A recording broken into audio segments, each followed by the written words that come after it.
semuanya, semoga sehat selalu ya. Perkenalkan, nama saya Santiani, NIM saya AAB118045. Di sini saya membuat video untuk memenuhi mata kuliah apresiasi seni teater. Nah, sekarang kita akan masuk ke materinya langsung ya. Baiklah, sekarang kita akan masuk ke pembahasannya, yaitu sejarah teater dan perbedaan antara teater dan juga drama. Teater berasal dari kata Yunani yaitu teatron, yang artinya tempat atau gedung pertunjukan. Dalam perkembangannya, dalam pengertian lebih luas, kata teater diartikan sebagai segala hal yang dipertunjukkan di depan orang banyak. Selain itu, teater merupakan manifestasi pembentukan strata sosial kemanusiaan yang berhubungan dengan masalah ritual, misalnya upacara adat maupun upacara kenegaraan. Keduanya memiliki unsur-unsur teatrikal dan bermakna filosofis. Namun, teater selalu dikaitkan dengan kata drama yang berasal dari kata Yunani kuno, yaitu draumai, yang artinya bertindak atau berbuat, dan drame yang berasal dari bahasa Prancis yang diambil dari Diderot untuk menjelaskan lakon-lakon mereka tentang kehidupan kelas menengah. Selanjutnya adalah istilah teater berkaitan langsung dengan pertunjukan, sedangkan drama, perbedaan antara teater dan juga drama ini yaitu teater berkaitan langsung dengan pertunjukan drama, sedangkan drama berkaitan dengan lakon atau naskah cerita yang akan dipentaskan. Jadi, teater adalah visualisasi dari drama atau drama yang dipentaskan di atas panggung dan disaksikan oleh penonton. Jika drama adalah lakon dan teater adalah pertunjukan, maka drama merupakan bagian dari salah satu unsur dari teater. Di dalam drama ini ada yang disebut dengan dramaturgi yang berasal dari bahasa Inggris, yaitu adalah proses penciptaan teater mulai dari pertunjukan naskah hingga pementasannya. Mawan 1993 menyebutkan tahap dasar untuk mempelajari dramaturgi disebut dengan formula dramaturgi. Formula ini disebut dengan 4M yang terdiri dari penghayatan, menghayalkan, menuliskan, memainkan, dan menyaksikan. Yang pertama adalah M1, yaitu adalah menghayalkan. Dapat dilakukan oleh seseorang atau kelompok orang karena menentukan sesuatu gagasan yang sedang merangsang daya cipta. Yang kedua adalah M2 atau menulis, adalah proses seleksi atau pemilihan situasi yang harus dihidupkan bagi keseluruhan lakon oleh pengarang. Yang ketiga atau M3 yaitu memainkan, merupakan proses para aktor memainkan kisah lakon di atas pentas. Tugas aktor dalam hal ini adalah mengkomunikasikan ide serta gagasan pengarang secara hidup kepada penonton. Yang selanjutnya adalah M4 atau menyaksikan, merupakan proses penerimaan atau menyerapkan informasi atau pesan yang disajikan oleh para pemain di atas pentas oleh para penonton. Teater ini adalah salah satu bentuk kegiatan manusia yang secara sadar menggunakan tubuhnya sebagai unsur utama untuk menyatakan dirinya yang diwujudkan dalam suatu karya seni pertunjukan yang ditunjang dengan unsur gerak, suara, bunyi, dan rupa yang disajikan dengan cerita pergulatan tentang kehidupan manusia. Dalam teater ini terdapat juga unsur-unsur dalam teater. Yang pertama adalah seni naskah lakon. Naskah lakon ini merupakan bentuk tertulis dari cerita drama yang baru akan menjadi karya teater setelah divisualisasikan dalam pementasan. Naskah lakon pada dasarnya adalah karya sastra dengan media bahasa. Mementaskan drama berdasarkan naskah drama berarti memindahkan karya seni dari media bahasa ke media pentas. Selanjutnya adalah sutradara. Sutradara ini adalah pemimpin dalam pementasan. Tugas sutradara sangat banyak dan beban tanggung jawabnya juga cukup berat. Sutradara memilih naskah, menentukan pokok-pokok penafsiran naskah, pemilihan pemain, pelatihan pemain, dan mengkoordinasikan setiap bagian. Selanjutnya adalah pemain. Nah, pemain ini adalah alat untuk menggerakkan tokoh, tetapi bukan sekedar alat yang harus tunduk kepada naskah. Pemain mempunyai wewenang membuat refleksi dari naskah melalui dirinya, agar bisa merefleksikan tokoh menjadi suatu yang hidup. Pemain dituntut menguasai aspek-aspek pemeranan yang dilatih secara khusus, yaitu jasmani, tubuh maupun fisik, rohani, jiwa atau emosi, dan intelektual. Selanjutnya adalah tokoh, yaitu kelompok penonton pada sebuah pementasan. Selanjutnya adalah penonton, yaitu kelompok penonton pada sebuah pementasan adalah suatu komposisi organisme kemanusiaan yang peka. Mereka pergi menonton karena ingin memperoleh kepuasan, kebutuhan, dan cita-cita. Alasan lainnya untuk tertawa, menangis, dan juga untuk menggetarkan hati karena terharu akibat dari hasrat ingin menonton. Materi selanjutnya ada tata artistik sebagai unsur pendukung teater. Nah, di sini terbagi atas 5. Yang pertama adalah tata panggung, yaitu pengaturan pemandangan di panggung melalui pementasan berlangsung. Tujuan tidak sekedar supaya pemain bisa melihat penonton, tetapi juga menghidupkan pemeranan dan situasi panggung. Yang kedua adalah tata cahaya atau lampu. Pengaturan pencahayaan di daerah sekitar panggung berfungsi untuk menghidupkan pemain dan suasana lakon yang dibawa sehingga menimbulkan suasana istimewa. Selanjutnya adalah tata musik. Nah, tata musik ini pengaturan musik yang mengiringi pementasan teater berguna untuk memberi penekanan pada suatu permainan. Selanjutnya adalah tata suara. Pengaturan keluar suara yang dihasilkan dari berbagai macam sumber suara seperti suara tokoh, suara efek suasana, dan juga musik. Selanjutnya adalah tata rias atau tata busana. Nah, di sini adalah pengaturan rias dan tata busana yang dikenakan pemain. Penggunaan untuk menonjolkan watak peran yang dimainkan dan bentuk fisik pemain bisa dilihat jelas oleh penonton. Materi selanjutnya yaitu bentuk teater Indonesia berdasarkan pendukungnya. Nah, di sini ada terbagi menjadi 4. Yang pertama adalah teater rakyat. Nah, di sini yaitu menceritakan atau didukung oleh masyarakat kalangan pedesaan. Bentuk teater ini mempunyai karakter bebas, tidak terikat oleh kaidah-kaidah pertunjukan yang kaku.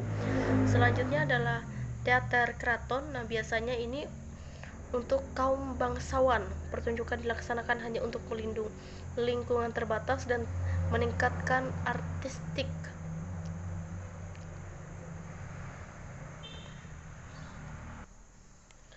Serta bercerita tentang kaum bangsawan yang dekat dengan dewa-dewa.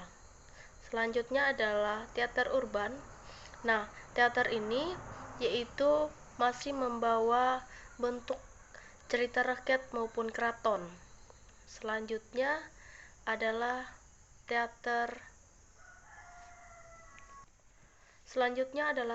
kontemporer.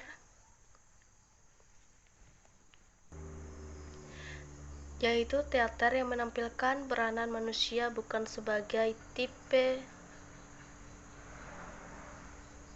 melainkan dengan kreativitas yang tanpa batas.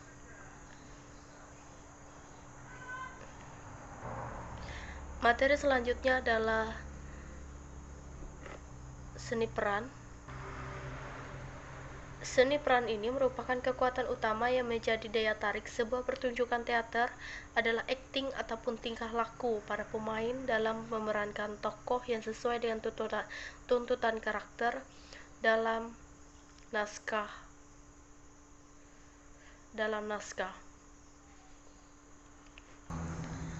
Seperti yang dikatakan oleh Stanislavski, seorang aktor harus menguasai olah tubuh, vokal, dan harus mempunyai daya konsentrasi, imajinasi, dan fantasi, observasi, serta mempunyai kecerdasan, wawasan, pengetahuan yang luas tentang berbagai hal dalam kehidupannya. Sehingga ketika seorang aktor membawakan peran tokoh dalam sebuah pementasan akan tampil dengan kedalaman karakter yang indah, menarik, dan juga penuh penghayatan sesuai dengan tuntutan naskah pertunjukannya.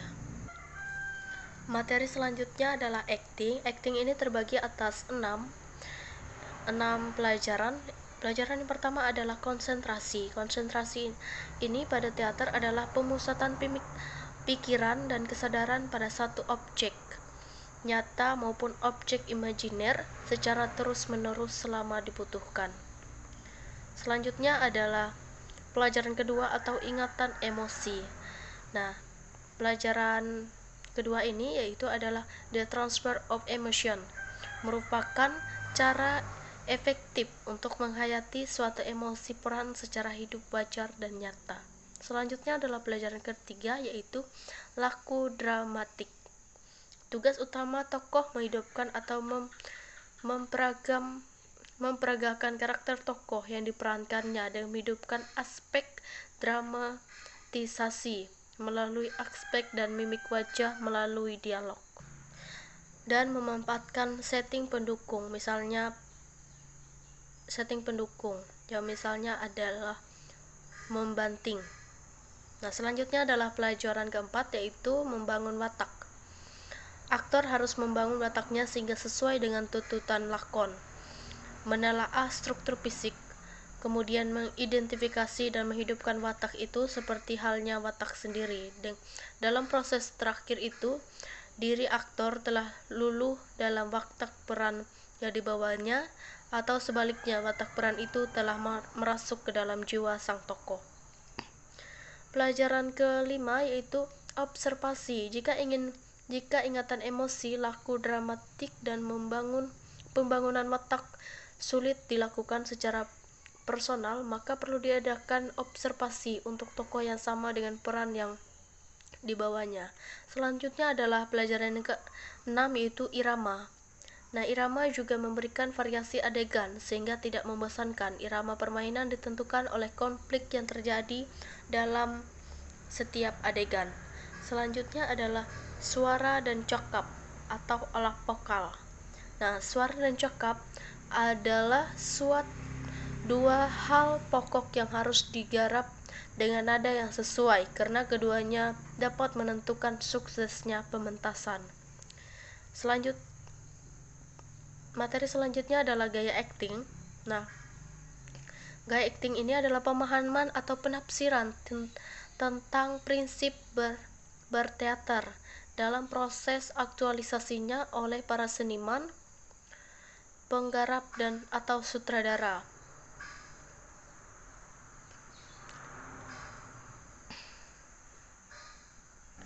Gaya akting ini terbagi atas 2. Yang pertama adalah teatrikalisme, adalah praktek berteater bertolak dari anggapan bahwa teater adalah teater, suatu dunia dengan kaidah-kaidah tersendiri, berbeda dengan kaidah-kaidah kehidupan. Teater tidak perlu sama dengan kehidupan distilasi atau digayakan dan distorsi atau dirusak. Selanjutnya adalah realisme, yaitu teater harus merupakan ilusi atau cermin kehidupan nyata atau realitas. Teater ilusionis, kehidupan ditiru secepat mungkin agar ilusi tercapai. Materi selanjutnya adalah beberapa istilah dalam teater. Yang pertama adalah babak. Babak ini merupakan bagian dari lakon drama. Suatu lakon drama mungkin saja terjadi dari 1, 2, atau 3 babak, mungkin juga lebih. Selanjutnya adalah adegan. Adegan ini merupakan bagian dari babak. Sebuah adegan hanya menggambarkan satu suasana yang merupakan bagian dari rangkaian suasana-suasana dalam babak. Selanjutnya adalah prolog. Prolog ini adalah pendahuluan atau dalam lakon drama. Prolog pemain peran yang besar dalam menyiapkan pemikiran penonton agar dapat mengikuti lakon atau cerita yang akan disajikan. Selanjutnya adalah epilog. Epilog ini adalah kata penutup yang mengakhiri pementasan. Isinya biasanya merupakan kesimpulan ataupun ajaran yang bisa diambil oleh penonton drama yang baru disajikan. Selanjutnya adalah dialog. Dialog ini adalah percakapan dari para tokoh atau para pemain. Selanjutnya adalah monolog. Monolog adalah percakapan seorang pemain dengan dirinya sendiri. Apa yang diucapkan itu tidak ditunjukkan kepada orang lain. Selanjutnya adalah mimik. Mimik itu adalah gerakan wajah atau muka air untuk menunjukkan emosi yang dialami pemain. Selanjutnya adalah gestur. Gestur ini adalah gerakan-gerakan besar, yaitu gerakan tangan, kaki, kepala, dan juga tubuh pada umumnya dilakukan oleh pemain. Selanjutnya adalah blocking, adalah aturan permainan dari tempat yang satu ke tempat yang lain agar penampilan pemain tidak menjemukkan. Yang selanjutnya adalah layar. Nah, layar ini adalah kain penutup panggung, bagian depan yang dapat dibuka ataupun ditutup sesuai dengan kebutuhan. Materi selanjutnya adalah unsur-unsur lakon teater. Nah, unsur-unsur lakon teater ini yaitu yang pertama yang harus ada adalah tema cerita. Nah, agar cerita menarik perlu dipilih sebuah topik agar dimana topik itu nanti bisa menjadi tema suatu cerita atau suatu naskah tersebut. Nah, selanjutnya adalah amanat. Amanat ini sajian drama yang menarik dan bermutu. Ini memiliki pesan moral yang ingin disampaikan oleh pemain kepada penontonnya. Selanjutnya adalah plot. Plot ini adalah jalan cerita drama. Plot drama berkembang secara bertahap, mulai dari konflik yang sederhana hingga menjadi konflik yang kompleks sampai dengan penyelesaian konflik. Nah, plot ini terdiri atas 6 tahapan. Yang pertama adalah eksposisi. Eksposisi ini adalah tahap yang disebut dengan tahap pergerakan tokoh. Yang kedua adalah konflik. Konflik ini adalah tahap yang mulai adanya kejadian. Yang ketiga adalah komplikasi. Komplikasi ini adalah timbulnya konflik persoalan yang kait-mengait tetapi masih menimbulkan tanda tanya. Selanjutnya adalah kritis. Dalam tahap ini berbagai konflik sampai pada puncaknya. Yang kelima adalah resolusi. Nah, tahap ini dilakukan untuk menyelesaikan konflik, dan selanjutnya adalah atau yang terakhir adalah keputusan atau akhir dari cerita.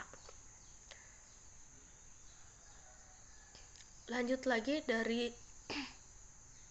unsur-unsur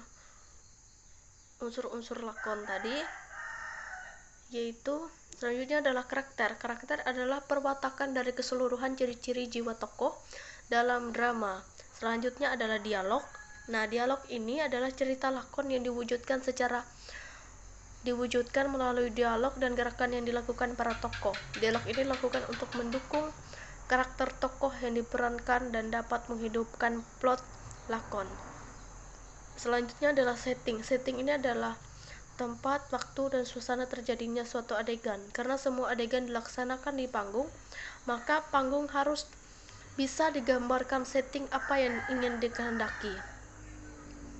Selanjutnya atau yang terakhir adalah interpretasi, yaitu dipertontonkan ceritanya harus logis. Dengan kata lain, lakon yang dipentaskannya harus terasa wajar, bahkan harus diupayakan menyerupai kehidupan yang sebenarnya. Materi selanjutnya adalah blocking. Blocking ini artinya sebagai aturan perpindahan tempat atau titik area atau satu ke titik area yang lain dari tokoh di atas panggung.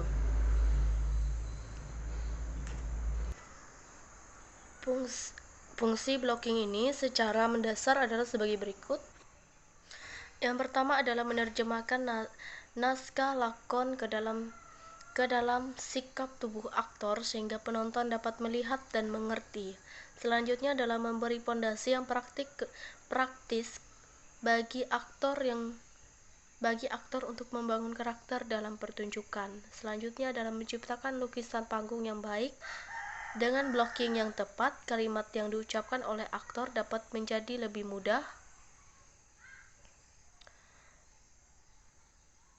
dipahami oleh penonton. Di samping itu, blocking dapat mempertegas isi kalimat tersebut. Materi selanjutnya adalah komposisi. Nah, komposisi ini berbeda dengan blocking tadi, dimana kalau misalnya blocking memiliki arti yang lebih luas karena setiap gerak, arah laku, perpindahan pemain, serta perubahan posisi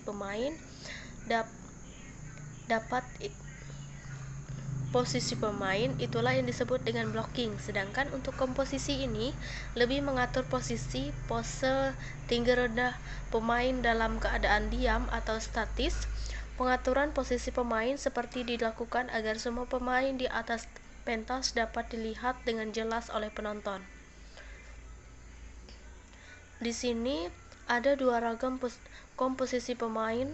Yang pertama adalah simetris. Simetris ini adalah komposisi membagi pemain menjadi dua bagian dan menempatkan di bagian-bagian tersebut dalam posisi yang benar-benar sama dan seimbang. Selanjutnya adalah asimetris. Asimetris ini tidak terbagi pemain dalam dua bagian yang sama persis, tetapi pembagian pemain dalam dua bagian atau lebih dengan tujuan memberi penonjolan atau penekanan pada bagian tertentu. Selanjutnya adalah keseimbangan. Keseimbangan ini yaitu penata komposisi pemain di atas pentas, hal yang paling penting untuk mempertahankan keseimbangan. Keseimbangan adalah pengaturan atau pengelompokan aktor di atas pentas yang ditata sedemikian rupa sehingga tidak menghasilkan ketimpangan. Materi selanjutnya adalah fokus. Dalam pengaturan blocking, hal yang paling utama untuk diperhatikan sutradara adalah perhatian penonton. Oleh sebab itu, sehingga ia lebih menonjolkan atau lebih kuat dari yang lain, pada dasarnya fokus adalah sebuah membuat pemain menjadi terlihat jelas di mata penonton. Oleh karena itu, prinsip-prinsip dasar di bawah ini harus digunakan sebagai petunjuk dalam menempatkan posisi atau pengaturan pose pemain. Yang pertama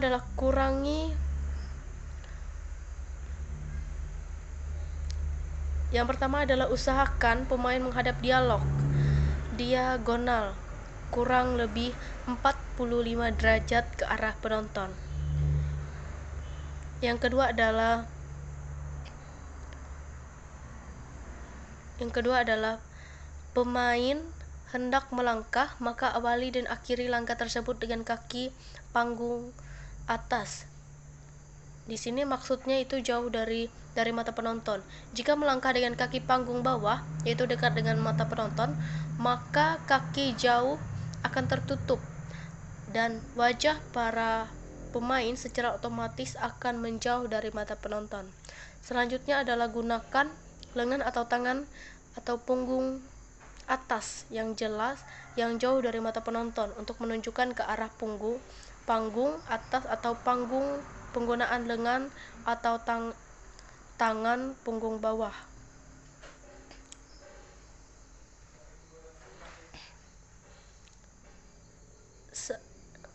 Selanjutnya adalah teknik fokus. Teknik fokus ini yaitu menurut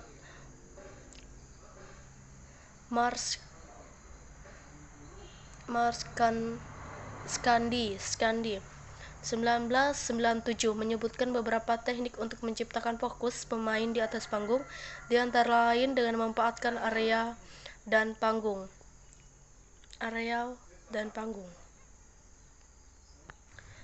Di dalam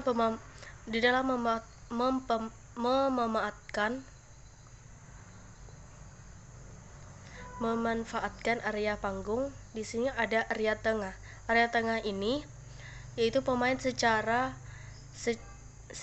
berada di tengah secara otomatis menjadi pusat perhatian penonton, sementara pemain yang berada di sisi kanan maupun sisi kiri seolah-olah hadir sebagai penyeimbang. Nah, selanjutnya adalah area terdekat. Area terdekat ini dengan penonton lebih memiliki kekuatan dibandingkan dengan area yang jauh dari mata penonton, karena mata penonton secara otomatis akan menangkap objek yang lebih dekat dan jelas. Selanjutnya adalah jarak area. Jarak ini dimanfaatkan dengan baik. Jika dimanfaatkan dengan baik, maka dapat diciptakan fokus. Analogi yang lebih terang akan lebih mudah terlihat, maka jarak antar area dapat digunakan untuk memberikan penonjolan pada pemain tersebut.